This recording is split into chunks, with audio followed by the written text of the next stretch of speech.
Un homme musulman harcelé par la sécurité, puis il achète tout l'immeuble. Amin ajusta doucement son costume en sortant de la voiture, son regard observant la façade imposante du bâtiment devant lui.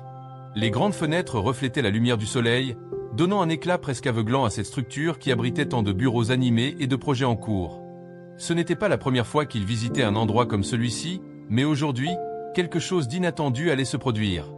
En entrant dans le hall, Amin sentit un mélange d'anticipation et de fierté.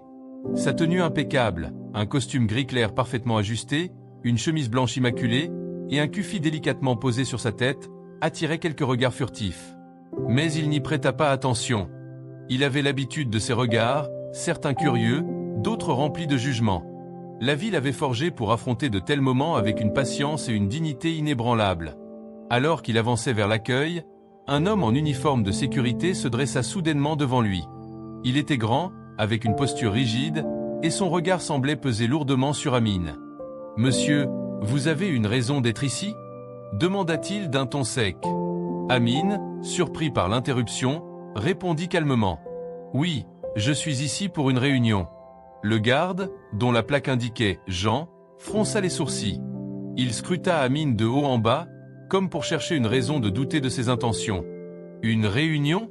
Vous êtes sûr que vous ne vous êtes pas trompé d'endroit » Amin inspira profondément, gardant son calme malgré la tension qui montait. « Non, je suis au bon endroit. Mon rendez-vous est au 3e étage. » Jean croisa les bras, son expression devenant plus froide. « Montrez-moi une pièce d'identité. » Amin tendit sa carte d'identité sans hésitation, bien qu'un sentiment de frustration commençât à bouillonner en lui. Pourquoi devait-il constamment prouver sa légitimité simplement à cause de son apparence ? Le garde examina la carte, la retournant plusieurs fois comme s'il cherchait quelque chose de suspect. Il la rendit finalement à Amin avec un regard condescendant. « Attendez ici » dit-il en pointant un coin du hall. « Je vais vérifier si votre rendez-vous existe réellement. » Amin resta immobile, le regard fixé sur Jean qui s'éloignait pour parler à une réceptionniste. Des murmures se faisaient entendre dans le hall, des employés et visiteurs regardant la scène avec curiosité. Amin sentit leur regard sur lui, certains pleins de jugement, d'autres de gêne. Quelques minutes passèrent, mais elles semblèrent une éternité. Jean revint, son expression toujours méfiante. « Votre nom n'est pas sur la liste. Vous ne pouvez pas entrer. » Amin releva légèrement le menton, son calme toujours intact. « Cela doit être une erreur.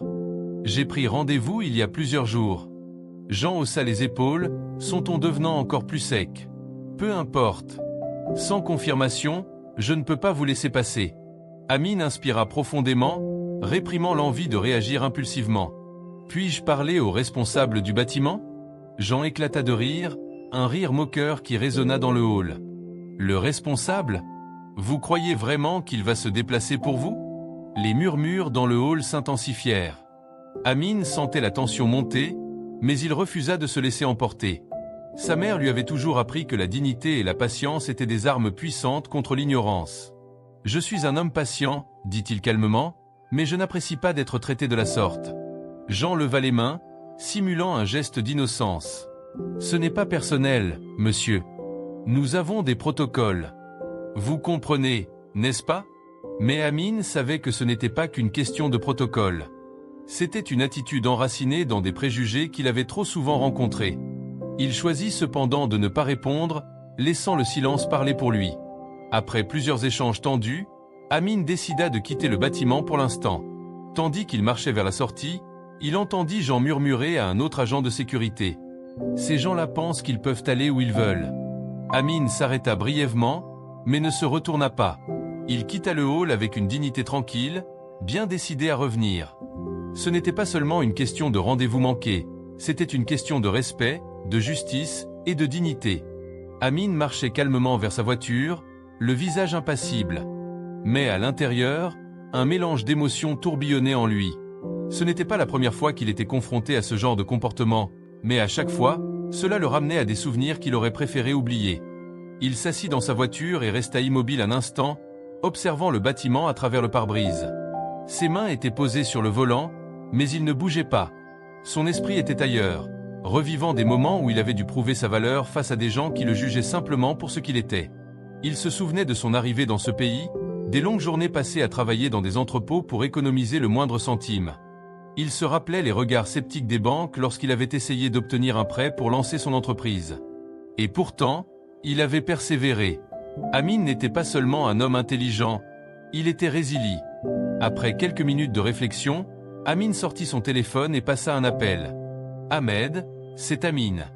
Je vais avoir besoin de ton aide sur une affaire importante. » De l'autre côté de la ligne, la voix de son ami était remplie de curiosité. « Que se passe-t-il, Amin ? J'ai été confronté à une situation aujourd'hui qui m'a rappelé pourquoi je fais ce que je fais. Je vais te donner plus de détails bientôt, mais pour l'instant, prépare-toi à examiner quelques contrats immobiliers avec moi. » Ahmed rit doucement. « Toi et tes projets, Amin. »« Très bien, dis-moi quand tu es prêt. » Amin raccrocha, une lueur de détermination dans les yeux. Il savait que ce qui s'était passé ce jour-là n'était pas simplement un incident isolé. C'était un symbole de quelque chose de plus grand, quelque chose qu'il voulait changer. Quelques jours plus tard, Amin revint au bâtiment, cette fois vêtu de manière plus décontractée, mais toujours avec la même dignité. Lorsqu'il entra dans le hall, il remarqua immédiatement Jean, qui lui lança un regard méprisant. « Vous êtes encore là ?» demanda Jean avec un sourire narquois. Amin hocha la tête calmement. « Oui, et cette fois, je pense que nous aurons une conversation plus constructive. » Jean éclata de rire. « Constructive ? Vous ne comprenez pas, monsieur. Ce bâtiment n'est pas accessible à n'importe qui. » Amin sourit légèrement, mais il ne répondit pas tout de suite. Il regarda autour de lui, observant les détails du hall, les allées et venues des employés, et les regards furtifs de quelques passants. Puis il sortit un document de son sac. « Voici un accord signé avec le propriétaire précédent du bâtiment. Vous voudrez peut-être en informer votre supérieur ?» dit-il en tendant calmement le papier. Jean fronça les sourcils, prenant le document avec hésitation. Ses yeux parcoururent les lignes, son expression passant de la confusion à l'incrédulité. « Qu'est-ce que c'est que ça ?» balbutia-t-il. Amin croisa les bras, son ton restant calme mais ferme. « C'est l'acte de vente de ce bâtiment. J'en suis maintenant le propriétaire. » Le silence qui suivit fut presque palpable. Jean resta immobile, incapable de répondre, tandis qu'un murmure de surprise se propageait parmi les employés et visiteurs dans le hall. « Vous plaisantez ?» finit-il par dire, sa voix tremblant légèrement. « Pas du tout, » répondit Amin avec un sourire subtil. « Et je crois que nous avons beaucoup de choses à discuter concernant la gestion de cet endroit. » Jean, visiblement mal à l'aise, recula d'un pas, tenant toujours le document entre ses mains. Il ne savait pas quoi dire. L'arrogance qu'il avait affichée quelques jours plus tôt semblait s'être évaporée. Amin avança doucement, prenant soin de ne pas élever la voix, mais ses mots étaient lourds de sens. « Vous savez, Jean, ce bâtiment est un symbole. Pas seulement pour moi, mais pour toutes les personnes qui ont été jugées avant même d'avoir une chance de se faire entendre. » Jean ouvrit la bouche pour répondre, mais aucun mot n'en sortit. Amin continua. « Je ne suis pas ici pour vous humilier. Mais ce que vous avez fait ce jour-là, ce n'était pas seulement une insulte envers moi, c'était une insulte envers toutes les valeurs que nous devrions défendre. » Jean baissa les yeux, incapable de soutenir le regard d'Amin. Les employés dans le hall, qui avaient jusque-là observé la scène en silence, échangeaient des regards. Certains semblaient gênés, d'autres curieux, mais tous savaient qu'ils venaient d'assister à un moment significatif. Amin termina calmement. « J'espère que vous êtes prêts à apprendre, car sous ma direction, ce lieu sera un espace de respect et d'inclusion. » Jean regarda Amin, ses mains tremblant légèrement en tenant toujours le document. Il n'avait jamais imaginé qu'un jour, il serait confronté à une situation pareille. Le silence dans le hall était devenu écrasant, brisé seulement par les murmures des employés qui tentaient de comprendre ce qu'ils venaient d'entendre. Amin recula légèrement, laissant Jean avec ses pensées, et se tourna pour observer l'espace autour de lui. Le hall, avec ses murs de verre et son marbre immaculé, était un symbole de pouvoir et de richesse. Mais pour Amin, il représentait aussi quelque chose de plus profond. Il se tourna vers un jeune homme à la réception, visiblement nerveux mais curieux. « Vous êtes le réceptionniste ici ?» demanda Amin, sa voix douce mais ferme. Le jeune homme hocha la tête, hésitant à répondre. « Oui, monsieur, enfin, je veux dire, je travaille ici depuis quelques mois. » Amin sourit légèrement. « Bien. Comment vous appelez-vous ?»« Thomas, » répondit-il. « Thomas, pouvez-vous appeler le directeur de l'immeuble, s'il vous plaît ? Nous devons discuter de quelques changements nécessaires. » Thomas regarda Jean, comme pour chercher une validation, mais le regard de ce dernier était fixé au sol, incapable de réagir. Avec un léger signe de tête, Thomas prit le téléphone et appela son supérieur. Quelques minutes plus tard, un homme en costume gris apparut, le visage marqué par la confusion et l'urgence. C'était Monsieur Bernard, le directeur du bâtiment. En voyant Amine, il fronça les sourcils, puis jeta un coup d'œil rapide à Jean, comme s'il cherchait des réponses. « Que se passe-t-il ici » demanda-t-il d'une voix autoritaire, essayant de reprendre le contrôle de la situation. Amine tendit la main pour le saluer. « Bonjour, je suis Amine. Nous avons beaucoup à discuter concernant cet immeuble. » Monsieur Bernard regarda la main tendue, puis la serra brièvement avant de répondre. « Je ne comprends pas. Vous êtes qui exactement ?»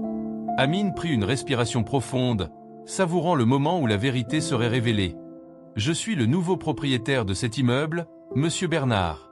Je viens de finaliser l'achat. » Les yeux de Monsieur Bernard s'écarquillèrent, et il balbutia une réponse. « Mais, comment ? Pourquoi n'ai-je pas été informé ? Tout sera clarifié bientôt, répondit Amine avec un calme imperturbable. Mais avant tout, je veux m'assurer que certains problèmes dans la gestion de cet immeuble soient résolus immédiatement. La tension dans la pièce était palpable. Monsieur Bernard, visiblement déconcerté, regardait les documents qu'Amine avait apportés. Pendant ce temps, Jean s'était éloigné de quelques pas, essayant de se rendre invisible. Amine se tourna soudainement vers lui, son ton légèrement plus ferme. « Jean, j'aimerais que vous restiez. Ce que nous allons discuter vous concerne directement. » Jean se figea, le rouge lui montant au visage. « Oui, monsieur, » répondit-il d'une voix basse.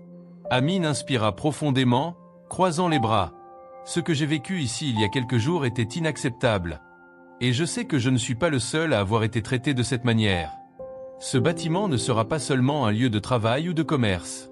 Il doit devenir un espace où chaque personne est traitée avec dignité et respect, sans exception. » Monsieur Bernard ouvrit la bouche pour répondre, mais Amine leva une main pour l'interrompre doucement. « Je comprends que ce sera un changement pour beaucoup ici. Mais c'est une transformation nécessaire. » Les employés dans le hall, qui avaient jusque-là observé en silence, commencèrent à murmurer. Certains semblaient approuver les paroles d'Amine, tandis que d'autres, plus sceptiques, échangeaient des regards. Un homme dans la foule osa enfin poser une question. « Monsieur Amine, qu'est-ce que cela signifie pour nous, les employés ?» Amine se tourna vers lui, le regard sérieux. « Cela signifie que vos efforts seront reconnus, que votre travail sera valorisé, et que vous ne serez jamais jugé sur autre chose que votre mérite et votre intégrité. » Les murmures se firent plus intenses, mais cette fois, ils semblaient teintés d'espoir. Amine sentit qu'il avait capté leur attention, qu'il avait commencé à faire une différence, même si le chemin serait encore long. Jean restait figé sur place, le regard baissé, tandis qu'Amine poursuivait. « Nous allons instaurer des formations pour tous les employés, y compris les agents de sécurité, afin de garantir que des comportements discriminatoires comme ceux que j'ai vécus ne se reproduisent plus jamais. » Monsieur Bernard, essayant de regagner une certaine autorité, intervint maladroitement.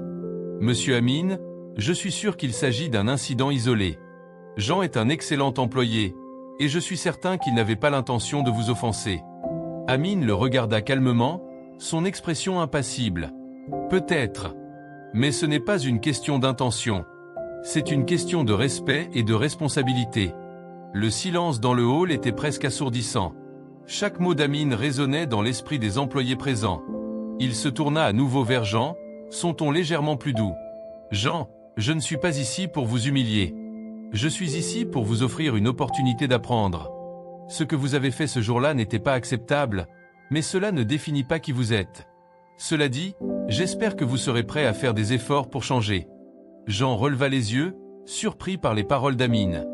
Il s'attendait à une punition sévère, mais au lieu de cela, il était confronté à une chance de se racheter. « Je comprends, monsieur.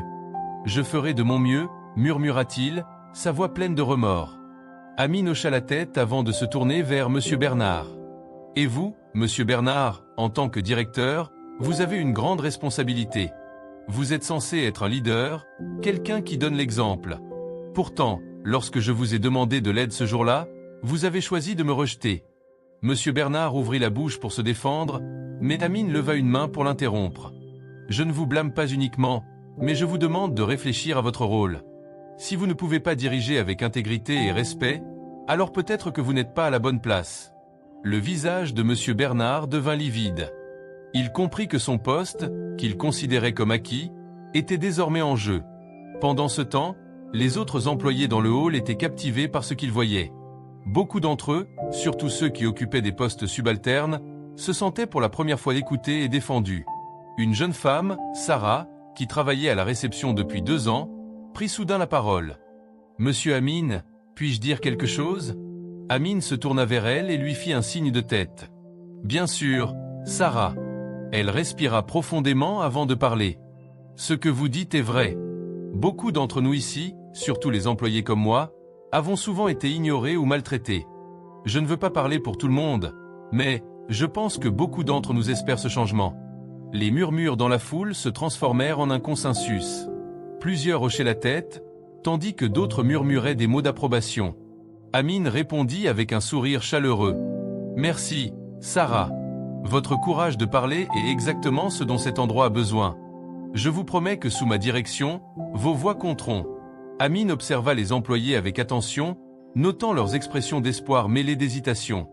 Il savait qu'instaurer un véritable changement ne serait pas simple. Les paroles étaient un point de départ, mais elles devaient être suivies d'actions concrètes pour regagner la confiance et inspirer un nouvel état d'esprit. Après un moment de silence, il leva légèrement la voix pour s'adresser à tous ceux présents dans le hall. « À partir d'aujourd'hui, cet immeuble sera dirigé différemment. Je veux que chacun ici comprenne que son travail est valorisé et que sa voix sera entendue. Mais cela signifie également que nous devons tous être prêts à changer, à apprendre et à construire un environnement de respect mutuel. » Jean, qui était resté en retrait, releva timidement la tête. Il semblait sur le point de dire quelque chose, mais hésitait. Amin, remarquant son trouble, lui fit signe de parler. « Monsieur Amin, je tiens à m'excuser pour mon comportement l'autre jour, » dit Jean d'une voix hésitante. « Ce n'était pas juste. J'ai jugé sans réfléchir. » Amin hocha la tête, le regard sérieux. « Je vous remercie pour vos excuses, Jean. Reconnaître ses erreurs est un premier pas important. Mais ce qui compte le plus, c'est ce que vous ferez ensuite. » Jean baissa à nouveau les yeux, visiblement conscient de la profondeur des mots d'Amin. Plus tard dans la journée, Amin convoqua une réunion avec les cadres supérieurs du bâtiment, y compris M. Bernard. Ils furent escortés dans une grande salle de réunion au dernier étage, où une grande baille vitrée offrait une vue panoramique sur la ville. Amin prit place à la tête de la table, son attitude toujours calme mais déterminée. Il posa un dossier épais devant lui et regarda chaque personne dans la pièce avant de parler. « Avant de commencer, j'aimerais poser une question simple. Combien d'entre vous ont pris le temps de parler à leurs employés, ceux qui travaillent dans l'ombre pour faire fonctionner cet immeuble ?» Un silence gênant s'installa dans la pièce. Monsieur Bernard évita le regard d'Amin, tout comme plusieurs autres cadres. Amin hocha la tête, comme s'il s'attendait à cette réponse. « C'est ce que je pensais. C'est précisément ce manque de communication et de respect qui a conduit à la situation que nous avons aujourd'hui. » Il ouvrit le dossier devant lui et sortit une pile de rapports et de plaintes déposés par des employés au cours des dernières années. Voici un échantillon des préoccupations qui m'ont été rapportées. Discrimination, favoritisme, manque de reconnaissance. Ce n'est pas seulement un problème de relations humaines. C'est un problème de leadership. L'un des cadres, visiblement agacé, prit la parole. « Avec tout le respect que je vous dois, monsieur Amin, nous avons toujours suivi les protocoles et respecté les standards professionnels. Si certains employés ne sont pas satisfaits, cela ne signifie pas que nous avons échoué en tant que leader. » Amin le regarda calmement, un léger sourire se formant sur ses lèvres. « Les protocoles sont nécessaires, mais ils ne remplacent pas l'humanité. Si vos employés ne se sentent pas soutenus ou valorisés, alors vos protocoles ne valent rien. » La réponse cinglante d'Amin fit taire l'homme, qui se recula dans son siège. « Ce que je vous demande, poursuivit Amin, c'est de réfléchir à vos actions et à votre comportement. Êtes-vous prêt à évoluer? À devenir des leaders qui inspirent et soutiennent plutôt que de contrôler et dominer ?» La réunion dura près de 2 heures, durant lesquelles Amin exposa ses plans pour transformer la culture de l'immeuble. Il proposa des formations sur la diversité et l'inclusion, des évaluations régulières pour mesurer le bien-être des employés et un système anonyme pour signaler les problèmes. À la fin de la réunion, M. Bernard, qui avait été particulièrement silencieux, se leva. « Monsieur Amin, je dois admettre que je n'étais pas préparé à ce niveau d'engagement. Mais je suis prêt à essayer. » Amin hocha la tête, satisfait. « C'est tout ce que je demande. Essayez. » Et montrez à vos équipes que vous êtes sincères. Pendant les semaines qui suivirent, Amine passa beaucoup de temps dans l'immeuble, parlant directement aux employés de tout niveau. Il écouta leurs histoires, leurs frustrations, mais aussi leurs idées. Beaucoup étaient surpris par son approche directe et son intérêt sincère. Un jour, alors qu'il marchait dans le hall, Sarah, la réceptionniste, l'interpella. « Monsieur Amine, puis-je vous parler un instant ?» Amine s'arrêta et se tourna vers elle avec un sourire. « Bien sûr, Sarah. Qu'y a-t-il » Elle hésita un instant avant de répondre. « Je voulais juste vous remercier pour ce que vous faites ici. Je sais que ce n'est pas facile, mais ça signifie beaucoup pour nous. » Amine répondit doucement. « Merci, Sarah. Mais ce n'est pas seulement mon travail. C'est aussi le vôtre. Si nous voulons que ce lieu change, nous devons tous y contribuer. » Sarah hocha la tête, touchée par ces paroles. Jean, de son côté, commença à participer aux formations obligatoires mises en place par Amine. Au début, il semblait réticent, mais au fil du temps, quelque chose changea en lui. Lors d'une session sur la diversité, il prit la parole. « Je dois avouer que j'ai fait des erreurs dans le passé. J'ai jugé des gens sans vraiment les connaître.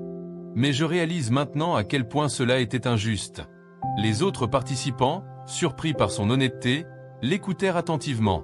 Amine, qui assistait discrètement à la session, sourit en voyant le progrès de Jean. Ce n'était pas une rédemption totale, mais c'était un pas dans la bonne direction. Le bâtiment devint progressivement un modèle d'inclusion et de respect. Les employés commencèrent à parler de leur lieu de travail avec fierté, et même les clients remarquèrent le changement dans l'atmosphère. Un jour, Amine reçut une lettre anonyme laissée sur son bureau. Elle disait « Merci de nous avoir donné une voix.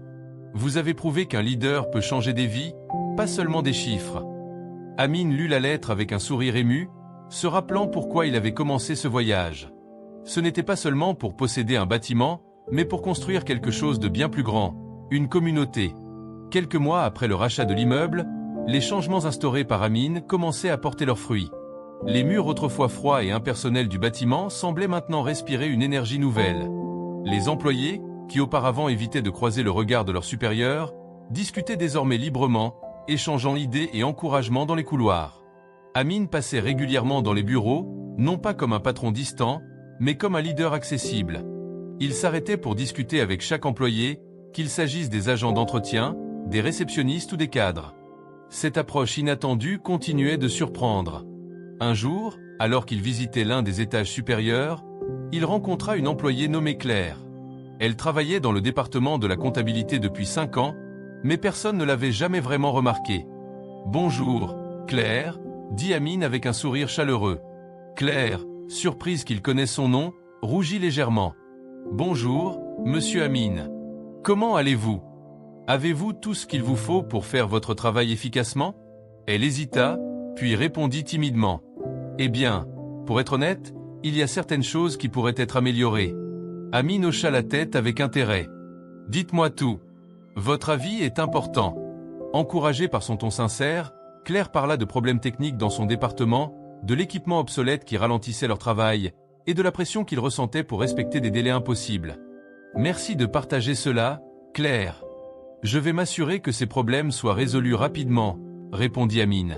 Claire le regarda, émue. « Personne n'a jamais pris le temps de nous demander notre avis. »« Merci, monsieur. » Pendant ce temps, Jean continuait son cheminement personnel. Les formations qu'il suivait ne se limitaient pas à des sessions théoriques. Amine avait insisté pour que chaque participant soit exposé à des témoignages réels et à des exercices pratiques visant à déconstruire leurs préjugés. Lors d'une session, un intervenant, un homme musulman nommé Karim, partagea son expérience de discrimination. Il parla avec émotion des regards de suspicion, des commentaires blessants et des barrières invisibles qu'il avait dû surmonter. Jean, assis au premier rang, écoutait attentivement. Pour la première fois, il ressentait quelque chose qu'il n'avait jamais envisagé auparavant, de l'empathie. À la fin de la session, Jean s'approcha de Karim. « Merci pour votre témoignage.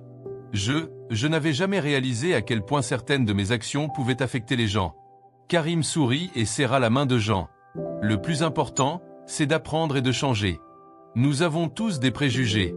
L'essentiel est de ne pas les laisser nous définir. » Un jour, alors qu'il descendait au hall, Amine aperçut Jean en train d'aider un visiteur âgé à trouver son chemin. L'attitude autrefois rigide de Jean semblait s'être adoucie. Il souriait, offrait des explications détaillées, et s'assurait que l'homme se sent accueilli. Amine observa la scène de loin, un sentiment de satisfaction l'envahissant.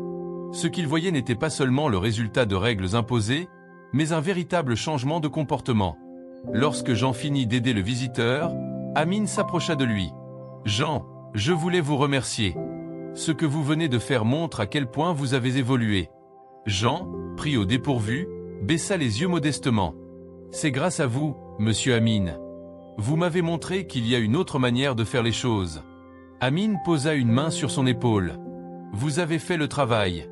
Je suis fier de vous. » Les efforts d'Amine ne passèrent pas inaperçus dans la communauté. Des articles de journaux commencèrent à parler de la transformation de l'immeuble, le qualifiant de modèle à suivre. Des entreprises voisines demandèrent conseil à Amine pour appliquer des changements similaires. Un journaliste local demanda à Amine ce qui l'avait motivé à entreprendre une telle transformation. « Pour moi, ce n'était pas seulement une question de gestion. C'était une question d'humanité. J'ai vu trop de personnes talentueuses être exclues ou sous-estimées à cause de leur apparence, de leur religion ou de leurs origines. Si nous voulons bâtir un avenir meilleur, nous devons commencer par bâtir des ponts entre les gens. » Un matin, Amine reçut une lettre de la part d'un employé anonyme. Elle disait « Monsieur Amine, je travaille ici depuis 10 ans. Pendant longtemps, je me suis senti invisible, comme si mon travail n'avait pas de valeur. Mais depuis que vous êtes arrivé, j'ai retrouvé la fierté de venir ici chaque jour. Merci pour tout ce que vous faites. » Amine lut la lettre avec émotion. Ce genre de témoignage lui rappelait pourquoi il s'était lancé dans cette mission. Ce n'était pas pour les bénéfices financiers ou la reconnaissance. C'était pour changer des vies. Avec chaque jour qui passait, le bâtiment devenait non seulement un lieu de travail, mais un symbole d'espoir et de résilience. Amine avait prouvé qu'avec de la détermination, du respect et une véritable écoute, il était possible de transformer un environnement toxique en une communauté florissante. Le changement dans l'immeuble était devenu une véritable référence dans le quartier. Les employés étaient plus heureux, plus motivés, et les clients commençaient à remarquer la différence. Amine, bien que satisfait de la transformation, savait que le véritable défi était de maintenir cette dynamique et de veiller à ce que les préjugés ne renaissent pas. Ce n'était pas une bataille gagnée d'avance. Un après-midi, Amine reçut une invitation à participer à une conférence sur la diversité en entreprise. C'était l'occasion idéale de partager son expérience et de promouvoir les valeurs qu'il avait instaurées dans son propre environnement de travail. Lorsqu'il arriva sur le lieu de la conférence, Amine fut accueilli par une foule de professionnels de différents secteurs. La salle était remplie de dirigeants d'entreprises, de formateurs en ressources humaines et de consultants. Parmi eux, plusieurs personnalités influentes étaient présentes, et Amine savait que ce serait un moment déterminant pour partager sa vision. Il monta sur scène, vêtu de son costume gris foncé habituel, avec son regard calme et déterminé. La salle se tut instantanément lorsqu'il commença à parler. « Bonjour à tous. Aujourd'hui, je vais vous parler de quelque chose de plus important que les chiffres, plus important que les profits, l'humain. » Le public l'écoutait attentivement, certains prenant déjà des notes. Amine poursuivit. « Quand j'ai acquis un immeuble il y a quelques mois, je n'étais pas seulement intéressé par les bénéfices financiers. Ce qui m'a motivé, c'était de redonner une voix à ceux qui en étaient privés, de rendre un lieu de travail inclusif et respectueux. » Il marqua une pause, observant les visages dans la salle, certains visiblement intrigués, d'autres sceptiques. Nous avons souvent tendance à oublier que nos employés sont des personnes avant d'être des numéros. Et parfois, nous oublions qu'une discrimination silencieuse, un regard de travers, un manque de reconnaissance peuvent nuire davantage qu'une sanction directe. Les applaudissements commencèrent à résonner dans la salle. Amine poursuivit, plus passionné que jamais. « Je ne suis pas ici pour vous dire que vous devez tout changer du jour au lendemain. Mais je suis ici pour vous dire que chaque petite action compte.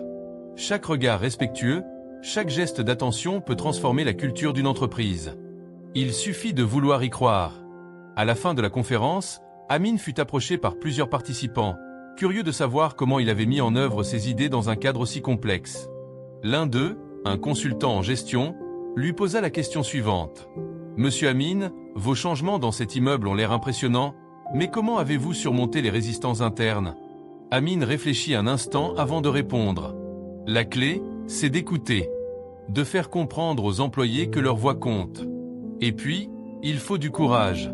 Parfois, il faut affronter des systèmes bien établis qui ont été mis en place sans penser aux besoins humains derrière. » Mais ce courage se cultive, il est contagieux. Et lorsque les premiers résultats sont visibles, les autres se joignent au mouvement. Le consultant hocha la tête, impressionné par la simplicité et la sagesse de la réponse. Les semaines passèrent et Amine commença à voir les premiers changements dans d'autres entreprises du quartier qui avaient adopté des pratiques similaires. Les employés se sentaient plus écoutés et respectés, et la productivité augmentait dans plusieurs d'entre elles. Cependant, tout n'était pas encore parfait. Un jour, alors qu'il retournait à l'immeuble, Amine rencontra un jeune homme qui travaillait dans le service de maintenance. Il l'avait déjà croisé quelques fois, mais aujourd'hui, le jeune homme semblait plus nerveux que d'habitude. « Bonjour, monsieur Amine », dit-il timidement. Amine lui sourit et lui répondit chaleureusement. « Bonjour, comment ça va ?» Le jeune homme semblait hésiter avant de répondre. « Eh bien, il y a quelque chose que je voudrais vous dire, mais je ne suis pas sûr si c'est le bon moment. » Amine l'encouragea. « N'hésite pas, tout va bien. Qu'est-ce qui te tracasse ?» Le jeune homme baissa les yeux, presque gêné. « C'est à propos des autres employés. Certains d'entre eux se moquent de moi parce que j'ai dit que j'étais d'accord avec les changements que vous avez instaurés. Ils disent que ce n'est pas à moi de donner mon avis sur ce genre de choses. » Amine posa une main réconfortante sur l'épaule du jeune homme. « Tu sais, il n'y a pas de mauvaise opinion ici, tant que ce que l'on dit est respectueux. Si tu veux partager tes idées ou tes préoccupations, tu as tout à fait le droit. Ne laisse personne te faire sentir que tu n'as pas ta place. » Le jeune homme leva enfin les yeux, reconnaissant. « Merci, monsieur Amine. Vous savez, j'ai toujours pensé qu'on ne pouvait pas changer les choses. Mais maintenant, je vois que ce n'est pas impossible. » Amine sourit. « Tu as raison. Tout est possible. Mais cela commence par toi. Chaque petit acte compte. » Le soir, Amine se rendit à une réunion avec d'autres entrepreneurs qui, eux aussi, avaient commencé à adapter des pratiques similaires dans leurs entreprises. C'était une sorte de cercle d'échange où chacun partageait ses réussites, mais aussi ses échecs. L'un des entrepreneurs, une femme d'âge moyen nommée Claire, lui confia un moment de doute qu'elle avait vécu. « Au début, j'ai eu beaucoup de résistance de la part de mes employés. Certains pensaient que c'était juste un coup de communication. Mais petit à petit, je vois qu'ils commencent à vraiment apprécier ce changement. » Amine la regarda attentivement, ses yeux remplis de compréhension. « Ce n'est pas facile, Claire. Mais je suis sûr que vous y arriverez. Changer la culture d'une entreprise prend du temps, mais chaque étape en vaut la peine. » Claire sourit, reconnaissant le soutien d'Amine. « Merci, Amine. C'est grâce à des leaders comme vous qu'on peut y arriver. » Les changements dans le bâtiment se poursuivaient, mais Amine ne se contentait pas de se reposer sur ses lauriers. Il continuait à apprendre, à écouter et à peaufiner sa vision pour un avenir plus juste et respectueux. Chaque jour, il recevait de nouveaux témoignages, des employés qui avaient vu leur vie professionnelle s'améliorer, des collègues qui avaient appris à surmonter leurs propres biais. Il savait que le travail ne serait jamais terminé, mais il savait aussi qu'il avait ouvert une porte vers un avenir où chaque individu, peu importe ses origines, pourrait s'épanouir et prospérer. Et cela, c'était la plus grande victoire. Le temps passa, et l'immeuble, désormais sous la direction d'Amine, devint un symbole de transformation. Non seulement les employés se sentaient plus écoutés et respectés, mais ils commençaient à développer un véritable sens de la communauté. Amine avait instauré des programmes pour encourager le développement personnel et professionnel de chaque employé. Il y avait des séminaires sur la gestion du stress, des sessions de formation sur la diversité, et des initiatives pour encourager la collaboration entre les différents départements. Le matin, Amine arrivait tôt au bureau, non pas pour superviser les tâches quotidiennes, mais pour s'assurer que l'atmosphère restait positive et respectueuse. Chaque rencontre avec un employé était pour lui une occasion d'apprendre et de renforcer les liens au sein de l'entreprise. Ses journées étaient bien remplies, mais jamais trop pour négliger ceux qu'il dirigeait. Un matin d'hiver, alors qu'il se dirigeait vers son bureau, Amine aperçut un groupe d'employés discutant près de la cafétéria. Parmi eux se trouvait Jean, qui, pour la première fois, semblait à l'aise et détendu. Il discutait avec Sarah, la réceptionniste, et d'autres membres du personnel. En s'approchant, Amine entendit Sarah dire « Vous savez, Jean, je me souviens du jour où vous avez refusé de m'adresser la parole. Je suis tellement contente de voir combien vous avez changé. » Jean éclata de rire. « Eh bien, c'est le fruit du travail que monsieur Amine a fait. Je crois que j'étais un peu à l'opposé de ce qu'il faut être. Mais j'ai appris. Et il n'est jamais trop tard. » Amine se joignit à eux, un sourire chaleureux sur son visage. « Je vois que vous avez formé une belle équipe ici. Continuez à vous soutenir mutuellement, c'est la clé du succès. Les employés sourirent, reconnaissants, et l'atmosphère était aussi détendue que jamais. Amin se sentit fier de tout ce qui avait été accompli, mais il savait que ce n'était que le début. La véritable force de son entreprise résidait dans la culture qu'il avait créée, un lieu où chacun avait une place et une voix. Quelques mois plus tard, un événement marqua un tournant important. Amin était invité à recevoir un prix pour ses efforts dans la transformation de la culture d'entreprise. Ce prix n'était pas une simple reconnaissance de son travail, mais plutôt une validation de l'impact profond qu'il avait eu sur ceux qui l'entouraient. Lors de la cérémonie, il fut accueilli par une salle remplie de professionnels, d'employés et d'anciens collègues. Lorsqu'il monta sur scène pour accepter le prix, il prit un instant pour regarder la foule. Mais plutôt que de se concentrer sur le trophée qu'il tenait dans ses mains, il se concentra sur les visages des gens dans la salle, ceux qui l'avaient aidé et ceux qui l'avaient soutenu tout au long de ce voyage. Il prit la parole d'une voix calme, mais pleine de conviction. « Ce prix n'est pas pour moi. Ce prix est pour chaque personne qui a cru que les choses pouvaient changer. Pour chaque employé qui a osé croire qu'il méritait d'être traité avec dignité et respect. Et surtout, pour ceux qui, comme moi, ont été confrontés à l'injustice et ont décidé de ne pas se laisser écraser par elle. » Le public éclata en applaudissements. Mais Amin savait que son travail n'était pas encore terminé. Ce prix, bien qu'un honneur, était aussi un rappel de l'importance de continuer à évoluer, à apprendre et à inspirer le changement. Le changement qu'Amin avait amorcé dans cet immeuble s'était propagé bien au-delà des murs de ce bâtiment. Des entreprises locales avaient suivi son exemple, et dans tout le quartier, un sentiment de communauté et de respect mutuel s'était installé. Les employés d'Amin, dont beaucoup avaient commencé leur carrière dans des conditions difficiles, se sentaient désormais investis dans leur travail et leur entreprise.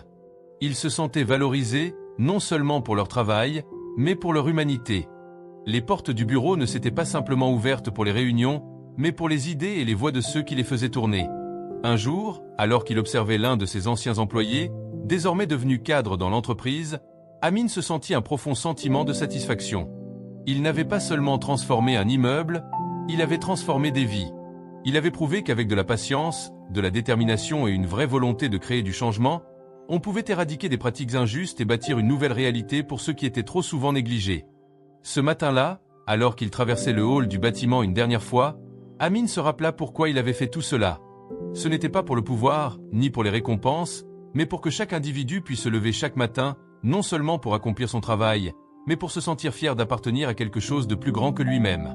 Il s'arrêta un moment, regarda les visages des employés qui se croisaient dans le hall, souriant et discutant. Ces gens étaient le véritable héritage qu'il laissait derrière lui. Et dans ce moment de calme, il se dit que, finalement, il n'avait jamais été aussi fier de ce qu'il avait accompli.